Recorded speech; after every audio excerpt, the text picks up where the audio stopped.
Okay. It's telling me we're being live stream. All Maybe right. not in the right spot, but it is what it is. Yeah, mine still says read. Okay, I think we are here. We are live. Apologies to anyone who is was sent to the wrong link, but we'll have to sort that out. Whoops. Okay. Well, I guess we'll just that'll be another thing that I will try to figure out again this week. Um welcome back to Jen and Paulina Talk Life After Academia. Today, Right. we were thinking about how it is August 17th. The summer is winding down. For many folks, the academic year is starting to get going. I think most universities are probably, if not back already, then preparing to be back and scheduling faculty meetings and all of that delightful stuff. Um, and so we thought we'd talk today about if you are someone who has been thinking about leaving academia for quite a while, this has probably been on your mind. You've been laying awake at night ruminating about how you might make this happen, if it's the right decision. Um, I remember very vividly being consumed for a few years about, should I do this? Am I going to regret it? How would I do it if I decide to do it? And so we wanted to talk today about, let's say you wanted to make this your last year in academia. What might you do to actually make that happen? So, why don't you go ahead and start, Jen, and tell us what are some things, if people are in this position, it's early in the year still, they're starting to make a plan. What are some of the first things that they should think about to be able to make a plan and then actually take action on it so that they can turn in their resignation later in the year and know, or have at least have a very good sense of what they're going to do after. Yeah. I think this is a great topic. Thank you. And so once again, I'm not like answering your question directly. I'm feeling gearing up toward it. That's what we're here for. That's what we're here for. I mean, it's such a great question because I get messages from people like it just happened last week. I mean, I think it happened twice last week where people are like, I've been following you for years. I've been reading your messages for years. I've been, thinking about this for years. And so like I think it's a common thing, right? Like um and yeah, and I think now, as you say, August 17th, it's like, okay, no, for real this time. Like this is it, right? Like they've sort of reached the point of like, I'm not necessarily gonna quit today. This is always an option, right? I mean, that's always an option, but like that's not where your head is at. It's not about that. It's like I'm gonna, work through this next like couple of semesters, whatever your setup is, and then like for real, that's it. Come this summer, I'm doing something else. Yeah, and your question is like, what do you actually do to get there? And I think that's really important to flip from like, how did you say it? You didn't say this word ruminating, but like, yeah, I think I did. endless I use that a lot. ruminating. Yeah, like just endlessly kind of going over and over, like, what do you actually do?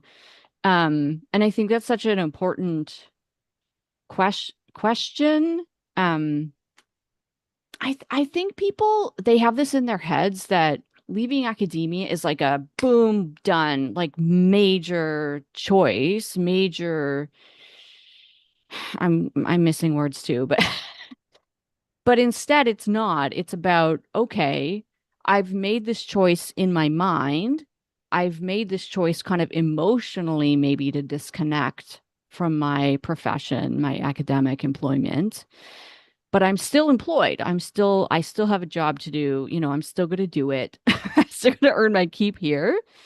Um, so I think that's really the first thing is to as much as you're able, I would say like emotionally, psychologically disengage from the work that you do now. Like, and I mean this like not in a bad way, not in a like, I don't care about anything, screw everybody else, I'm gonna be an asshole. Like not that, but in a this is no longer gonna be my identity, that I'm gonna figure out what my identity is if I don't have this. Like I think that is great place to start, but it's ruminating, it's like actually doing it. It's like actually figuring out, okay, like who am I? What's important to me? What do I value? Like what is the essence of me if I get rid of like faculty meetings and student, one-on-one and base from classes, whatever. Anyways, I'm going on and on. Jump in here. Yeah, you know what I mean, what you're talking about, the psychological disconnection, and like you're saying, doing it in an intentional way. I do think that is the first step. Like, let's forget about figuring out what it is you're going to do after academia, whatever you want to do. I think that is exactly right, that you do have to sort of initially to be able to do this thing, right, to make this the year that you actually change something, that you make something happen. We have to accept that we're going to let go of that professor identity or that postdoc identity or whatever, that we're going to disconnect from, not the people we like around us, but certainly the people we don't like, that we are going to let go psychologically, and that we are going to feel good about turning our attention to this next journey or this next part of our life. And it makes me think of some people in my program who said they're quiet quitting. And, I think that there is something to be said for no longer saying yes to everything and no longer feeling like, oh, I have to do this silly student life event because, it's going to make me look better or whatever. Like, screw that. Stop doing that, right? Like, those are the first things you should cut out. And so maybe think of it as quiet quitting, that like that's the first step, is saying, you know what, I'm going to start taking care of myself. And in a more concrete way, that's going to look like figuring out what my next steps are. Yeah, and I had a client who's in my program. We were talking about this last week where she's still a professor, right? She still has that job. She's got commitments. She's going to a conference. She's part of, multiple publications that are kind of carrying, going through the various steps that they go through with co-authors and blah, blah, blah. So there are things that she has to do. Um, I mean, of course, right? You still have a job. You still have to do things. You're still gonna have to show up and teach your classes, submit your syllabi, whatever. But you can also think like, okay, so next year, if I'm not going to be here next year, so yeah, what do I say yes to? What do I say no to? And what is my level of commitment to these various things? Yeah, so it's not about like fuck all y'all, I'm out. It's I'm Although it could planning be ahead. if you really I want mean, to. I mean that's allowed, right? Like I support that, of course. But it's about, yeah, what would it look like? I mean, I think that's sort of the second the sort of the practical question is like, okay, I'm going to psychologically disengage. What does that actually mean doing? And you already started to talk about that. What does that actually mean doing? Do I actually have to, sign up for this 15th committee? Maybe the first three you have to, but after that, do I actually have to say yes to this thing I'm being asked to do? I'm being pressured. Can I push back a little harder than I would have in the past? Right? Because I care less about the consequences of these things. Anyways, I'm repeating myself. And so Yeah. as people are starting to disconnect and, to say no, not take on any new commitments, not start any new research projects, maybe thinking about how do I start wrapping up these papers that I have, maybe doing like final submissions, wrapping up your commitments to your co-authors or whatever. Um, and I was going to ask you a question, but I do think it's important to say, like, if let's say you have a grad student or something, or even undergraduate students that you're advising, and they're not graduating this year, like you have a commitment to them supposedly for the next 2 or 3 years. I don't want people to think, oh, I have to stay for 2 or 3 more years because they need me, right? They'll get a different advisor and they'll be fine. So that's not like, we're not saying you have to stay for those kinds of things. Start wrapping this up, finish things you can finish, and then with an eye to how do you move forward? What would be, because you're the expert on the career clarity, right? Of if I don't know what I want to do, how do I figure that out? So what would be your suggestion on how do people start to figure out what is their next journey? Yeah. So I think the important thing to say at this point is, and you already said it, let me add to it, just don't start reading job ads. Don't do that. Like, don't, I mean, do what you like, but like, don't read job ads. Don't try to convert your academic CV into a resume. Like, that's not the work at this point. That's not the work at this point. The work is the self-reflection stuff. The work is being real about, what you say yes and no to and maybe to, right? Like, and make decisions, every day about going forward. I'm veering from, sorry, what's your question? Well, Oh, how do yeah. they so don't read the job ads, but what are some things like journaling or what do you tell people to do to figure out, I know I don't want to be here anymore, but I don't know where I want to be. How do they figure that out? Yeah. Yeah. Yeah, exactly. So yeah, I mean, it depends what you've already done, but I think part of this kind of emotional disengagement is about figuring out who you are. And so that's really step one is like, who even are you if you remove kind of the trappings that have been externally imposed on you and that you've kind of accepted and maybe glommed onto over the years? Like, who are you? What do you value? This is not a throwaway thing. Like, this is real. Like, this is the real work. Like, who are you? What do you stand for? What do you do as a person in the world? Like, what is the change that you want to make? I mean, really, right? Like, I'm laughing, but this is real shit. Sort of build up your identity. I do this exercise sometimes in workshops where um I say, okay, so you have to introduce yourself. Yeah, let's just go with me for a minute. You have to introduce yourself, but you can't mention your job title. So you can't say professor or postdoc, right? You can't say that. You can't mention your degree or your discipline. I don't want to hear chemistry. I don't want to hear bioorganic, blah, blah, blah. I don't want to hear protein synthesis, blah, blah, blah. I don't want to hear pro PhD. And you can't mention your specific topic, bionucleo, whatever, whatever, whatever, right? Like, I don't want to hear it. So you can't mention any of that stuff. What do you say about yourself? Hi, I'm Jen, and I'm the person who, how this situation, blah, blah, blah. Well, what do you say about yourself? So like that's like a practical version of like what we're talking about is like how do you talk about like who are you? Who are you? So that's step one. And then step two is once you've kind of anchored yourself in yourself, right? Your new self. Well, you're not, it's who you have been all along.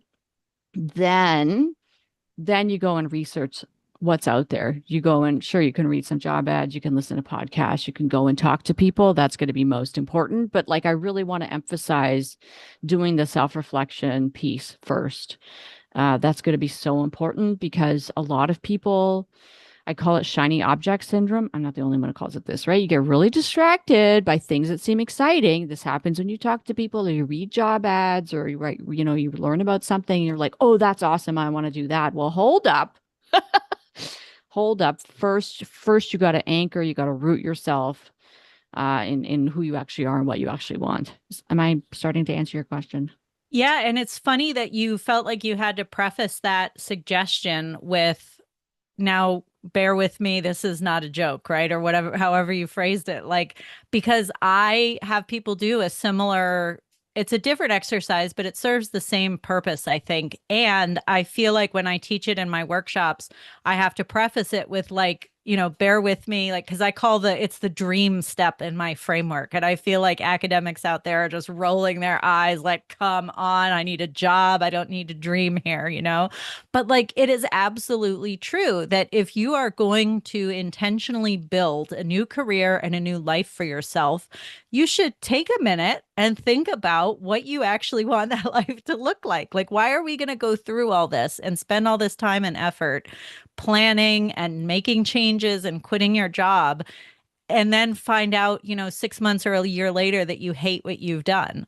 We don't want that, right? We want to build a new build this new life, a new career to make it as successful as we can.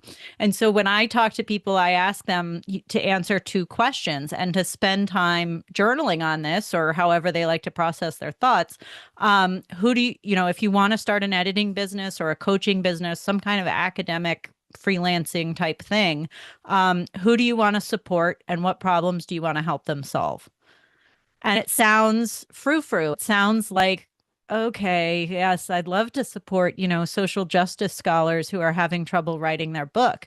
Like that sounds silly at first, but it's like, that's your niche. That's the core. That becomes the core of your business and everything that you build your business around. So it's not like it's absolutely crucial to know, okay, this is the space that I want to work in going forward, whether that's an industry job, starting your own business, whatever. You have to know, or at least have a really solid idea of what you want that first space to be, so that you can actually be successful in building it. Yeah. And we just know this as humans. I mean, I certainly know it. It happens all the time, whatever your situation in life, where you look around you or you're confronted with the people around you and you're like, well, I want to make that much more money. I want to, do those, work travel things. Like all these other things that other people have. And it's so easy to get swept up by that unless you can quickly come back to, no, but actually, this is what's important to me, right? And these are the choices that I make and continue to make to support that. And if your version of of your ideal has changed, then of course you can, revisit those questions and revisit your strategy going forward. But like, it's so easy to feel like shit about yourself, to compare yourself to other people. And in the way to combat that is like, no, no, no, what's important to me? Like, and therefore, what do I do? I'm making sense, right? I'm being abstract, but like, this is a real thing. Yeah, I mean, I think that we spend so much time in academia being told this is what you're supposed to do. This is how you're supposed to behave. This is how you're supposed to write. This is what you're supposed to publish.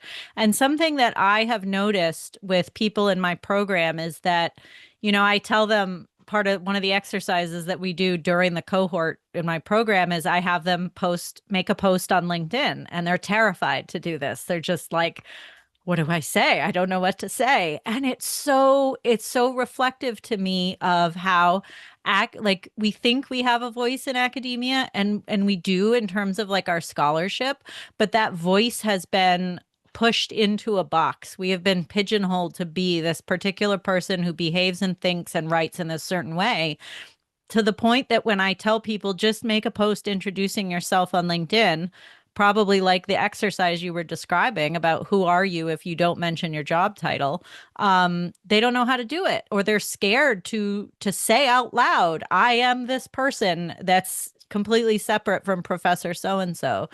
And they're afraid of, not just saying it, but how they're going to be perceived. And I think that exactly what we're talking about again is just such a not, I'm not a therapist, of course, but I just feel like it can help you transform the way that you think about yourself and your identity and what you want this new life to be. And I wonder, do you encourage people to think about more of like the day to day, like what kind of schedule do you want? Like, I assume a lot of academics don't want to go into a 9 to 5 job. So like, how do you advise them in that sense of like, okay, if you're looking for a new career, what are some of those kinds of concrete day to day things that you should think about? Yeah, it's interesting. because that's like such common advice is, yeah, think about your ideal like day. I think that is a helpful exercise to an extent. Um, like to flesh out. Yeah, and I mean, I have a workshop on this in my program. So, the short answer is yes. Like to flesh out, it's not the only thing to do. Is like, what is the context in which you thrive, right? Day to day context, but like, other kinds of context, how much you get paid, who are the other people around you? Like, what is the physical environment? Like, what is the breakdown of different kinds of tasks that you have to do? How much control do you have over the design of those tasks? How much do you care about what other people do with the outputs that you generate? I mean, blah, blah, blah, blah, blah, right? Like all of those are really good questions. Um, and yeah, it's good to like familiarize yourself with your kind of ideal, even if what you produce out of your reflections feels a bit squishy and amorphous. I think that's normal, but it helps you when you go out and explore actual real options, open roles, jobs that actually exist, companies that are actually hiring, you can say, does my amorphous blob of ideal, does it slot in here? And if not, next. Right? Yeah, at least you have Yeah. some kind of measuring stick, some kind of yardstick to Yeah. like, okay, I have a sense of this is what I want. Now let's actually compare that instead of Yeah. the reverse, which is like, let's see what's out there and see how I can pigeonhole myself into this new box. Yeah. Yeah. Um, Yeah. And yeah, and there's I a think, danger. oh, go ahead.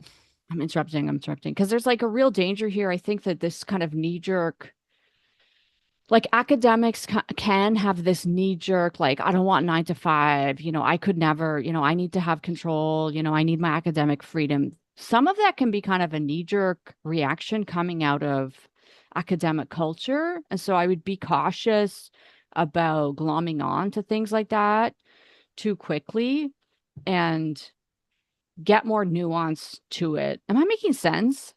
Yeah, because I think when we're told that we have this flexible schedule in academia, but you're working 7 days a week and 10 hours a Yeah. day, and like, who cares that you can leave at 2 o'clock to go pick up your kids if you're going to immediately go home and have to Yeah. grade and write and all that stuff? Yeah, it's really not as Because, flexible as we've been told. I mean, we've definitely witnessed this, where people who at first are like, oh, I really value my summers off. And then they get jobs outside of academia and they discover they actually really value having the structure of work in the summer. That's not to say that that's true for every single person out there, but like it's complicated, right? It's not just any one kind of blunt instrument thing. Yeah. Yeah, Well, and so for folks who are thinking about going into editing or coaching, one thing I love about this path is that you can kind of dip your toe in the water and see if you even like doing the work before you quit, before you even tell anybody that you're thinking about quitting. And so the suggestions I would give there are ask around. Ask like your friends from grad school, or, it doesn't have to be other people in your department. It could be maybe you have friends from grad school who are faculty at another institution, or you have, people you met at a conference or whatever, just people who are at other institutions, maybe even around the world. And tell them, hey, I'm wanting to pick up some editing work on the side. Do you have any articles you want me to copy edit and give you feedback on? Or, do you have maybe you have an edited volume you're working on and you want somebody to take a look and do a developmental edit to look, do all the chapters kind of speak to each other, right? From all these different contributors.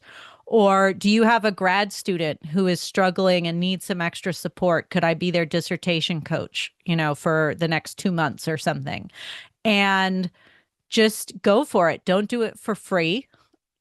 Ask to be paid something. And I have plenty of episodes of my podcast, Leaving Academia, where I talk about, what you can get paid.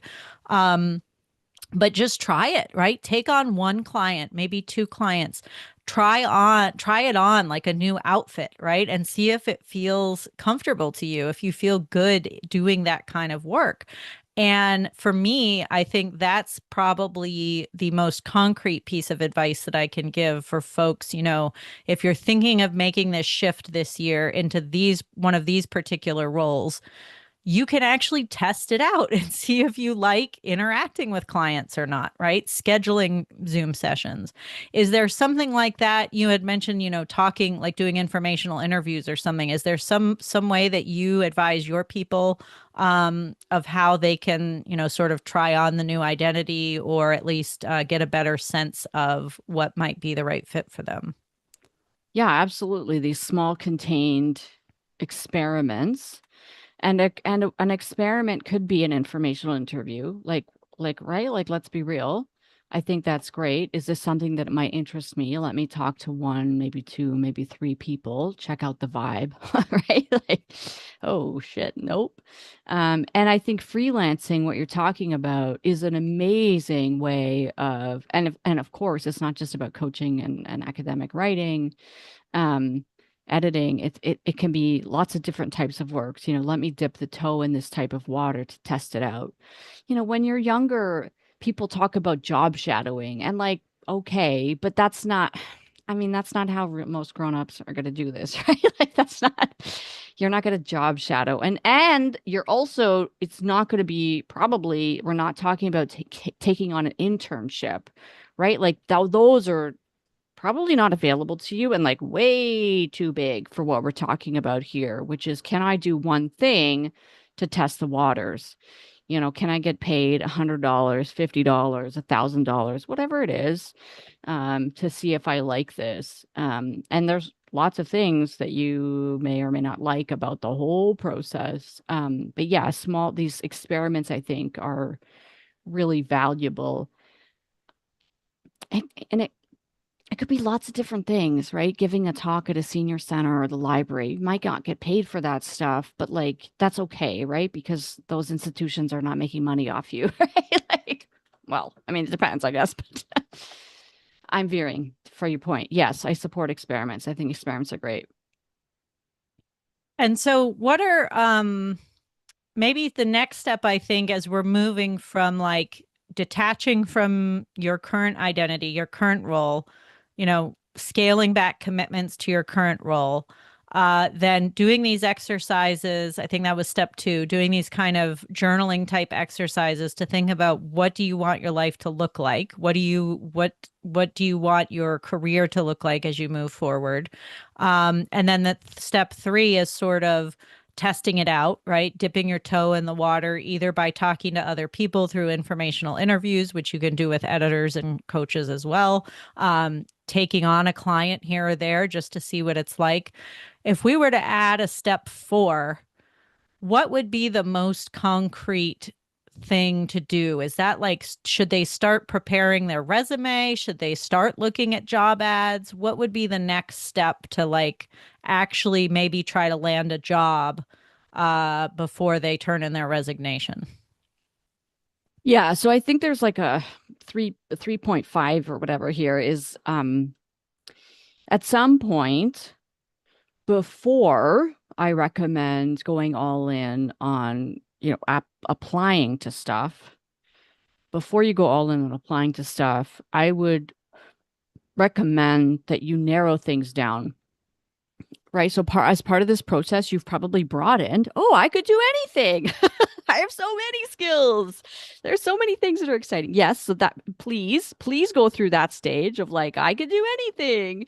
Please do go through that stage. And then go through that stage and come out of it and into the like stage of, okay, I really, really need to narrow things down to one, to two, to three. It sort of depends on the specifics, but like you really got to narrow things down so that you can launch an actual job search, by which I mean putting, making sure that your LinkedIn profile reflects like what you actually really for real want to do and get paid for, writing resumes, maybe having some cover letter drafts, practicing likely answers to interview questions. Um, all of those activities are best done really only done effectively done once you've really narrowed things down, not to zero, but like, to a small enough set of options that I mean, you don't have your whole life to apply for jobs, right? So like, you got to narrow things down. Yeah, so if you haven't kind of gone through this process of expanding and then narrowing, like that's the practical stuff. And that could involve more experimentation, but for sure I'd want you to be talking to more people. If you haven't been doing informational interviews and networking, if you haven't been interacting meaningfully with other people in the fields that you want to enter, like you must be doing that as well. That's so crucial just to kind of learn about the industry that you want to go into, and then you can start with the actual applications. And at that point, it does happen occasionally where you never even have to apply to anything because people just end up hiring you, but probably you are going to have to apply for stuff. Yeah, it's despite how often we talk with each other about our respective areas, and how we work with folks, it always strikes me how similar our processes actually are. Because I think you're absolutely right that, the first step in these steps, one and two and maybe three are broadening, right? Are figuring out what are my skills? What do I love to do? Let's think very widely about maybe there's something like for me. I thought, oh, if I had never become a political science professor, I would have loved to do graphic design because I really love being creative on a computer, and I made the department websites when I was in grad school, more free labor, right? I did the websites for like the whole department. Um, and, but I enjoyed it, right? I enjoyed that kind of bright brain creativity. And so starting my business has made me realize that I've been able to tap back into that in so many different ways. And so widening to think about like what are those things that you love that maybe you left behind or you haven't had time to do? How could we turn that into a job? Taking on editing or coaching clients, one or two just from anywhere, just to see if you like the work. And then once you think, yes, I want to move forward in this direction, let's narrow down what exactly that direction is. We're not going to apply, like you said, like spray and pray to the job market and hope somebody hires us. After we widen, we're going to start to focus, we're going to start to target our efforts. And I would say for my people, it's the same thing where you have to decide on a niche. And so I come back to those two questions of who do you want to support and what problems do you want to help them solve?